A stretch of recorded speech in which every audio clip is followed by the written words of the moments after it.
The name P.T. Barnum is known to most people as an owner of the Barnum and Bailey Circus, the greatest show on earth. Known as a successful and flamboyant promoter of sensational hoaxes who knew exactly how to manipulate people, he is credited with saying the famous words, "There's a sucker born every minute." One of his earlier business ventures was an extremely popular museum in Manhattan known as Barnum's American Museum. Housing a collection of oddities, mysteries, and all sorts of things that would entice curious people to pay the admission price, the museum was so popular that between 1841 and 1865, over 38 million people visited it. And this at a time when the population of the entire United States was only 32 million. At its peak, 15,000 people a day entered through its doors. For 25 cents, you could stay as long as you liked. Unfortunately, people did. In fact, the museum became so packed that no one else could enter. So with typical cleverness, Barnum came up with a solution. He introduced a new attraction, the Egress. Throughout the museum, new signs were posted that read, "This way to the Great Egress." Everyone's curiosity was piqued. What was this new exhibit?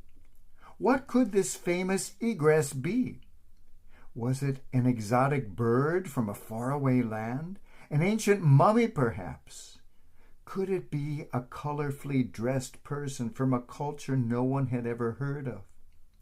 Few could resist following the signs pointing to this new attraction, and few would admit that they had no idea what an egress was. They moved quickly through the other exhibits, desperate to see this new one that was being so copiously advertised. There's a sucker born every minute. When these curious patrons went through the door marked Egress, they found themselves outside, on the street. Egress is simply a fancy word for exit. If they wanted to get back in, they would have to pay another quarter. All through life, we encounter signs and people and words and commercials and fashions and politicians and celebrities and songs and posts and preachers and blogs, all pointing us towards something exciting, something enticing, something we do not understand, but for some strange reason trust that they do. Often we discover too late that the hand pointing the way is the hand not of a prophet, but of a charlatan. Often we find that the great attraction to which we were so drawn was both an illusion and a deception. The coveted door landing us on the street and slamming behind us.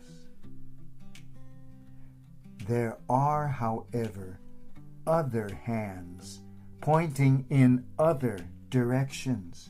There are real John the Baptists pointing to real spirit-filled people, pointing the way towards something real. Manipulative, narcissistic, loudmouth swindlers abound in our day, whether in politics, religion, the market, or social media. The hand they point will ultimately lead you in only one direction, and that direction is down. The hand you want to follow is a gentle one, a humble one, a quiet, unassuming one. The hand of one who came not to be served, but to serve. The hand of one on whom the Spirit truly rests. This is the hand you seek, this the hand to follow, for this is the hand that will lead you not to an exit, but to the very entrance to your immortal soul.